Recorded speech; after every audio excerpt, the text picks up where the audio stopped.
गोकुळ दूध डिबेंचरचा मुद्दा आता वादाचा भडका उडवणारा ठरलेला आहे। कोल्हापुरात दूध संस्था चालक आणि दूध उत्पादक आक्रमक झालेले आहेत। नेत्यांनी एका हाताने दिलं मात्र दुसऱ्या हाताने काढून घेतल्याचं आता बोललं जात आहे।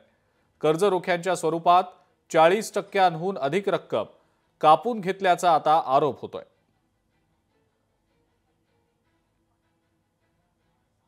गोकुळचे चेअरमन मुश्रीफ साहेब यांना कोल्हापूर जिल्हा दूध उत्पादक संघटनेच्या माध्यमातून की निवेदन दिलं होतं की जेणेकरून त्यांनी 45% तुम्ही जे डिबेंचर कट केले त्यातले 20% तुम्ही कट करा आणि 25% परत तुम्ही दूध संस्थेच्या खात्यावरती वर्ग करा।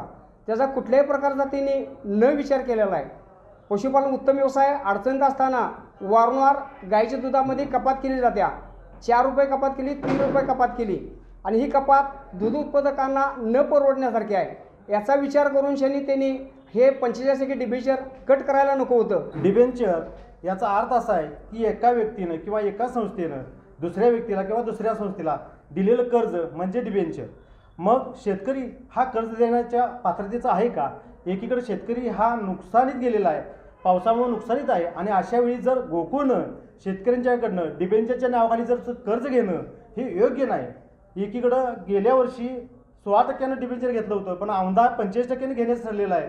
मग डिबेंचर हे देणं का नाही द्यायचं हे शेतकऱ्यांचा स्वतःची मर्जीचा विषय आहे। इकडे आमची संमती नाही आणि इकडे मात्र गोकुळ हा आमची संमती नसताना डिबेंचर घेत आहे हे योग्य नाही। लोकशाही मराठी ऐका, पहा, जागरूक रहा।